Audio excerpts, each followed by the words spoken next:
রাজদীপ বাবুর আঙুলের সেই পোকরাজের আংটি যেটা আমি অস্পষ্ট দেখেছিলাম ঘটনার মুহূর্তে, সেটা অবশ্য দিবাকর করঞ্জাইও পরেন। ঠিক। আর এই আংটিটা দিবাকর করঞ্জাইয়ের স্ত্রী পৃথা রায় করঞ্জাই মিস্টার রাজদীপ দত্তকে গিফট করেছিলেন রাজস্থান থেকে ঘুরে আসার পর। রাজদীপকে ওই পাথরটা দেখাও যেটা রাজস্থান থেকে আনলে। কি পাথর? 2 পার্টনারের জন্য 2টো ইয়েলো সাফায়ার আনা হয়েছে। ঘটনার দিন মিস্টার রাজদীপ দত্তর আঙুলে ওই আংটিটা ছিল এবং ঘটনার পর থেকে ওই আংটিটা ওর আঙুলে আর দেখা যায়নি।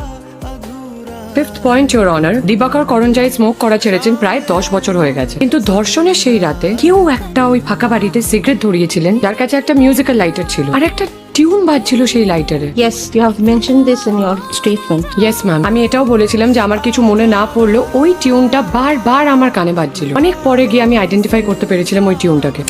লাইটার। মিস্টার রাজদীপ দত্ত নিয়মিত সিগারেট খান এবং বিভিন্ন রকমের লাইটারও তিনি ব্যবহার করেন। আর ঘটনার দিন তিনি যে লাইটারটি ব্যবহার করেছিলেন সেটা আমি খুঁজে পাই আমার গাড়ির কাপ হোল্ডার থেকে। 1 মিনিট।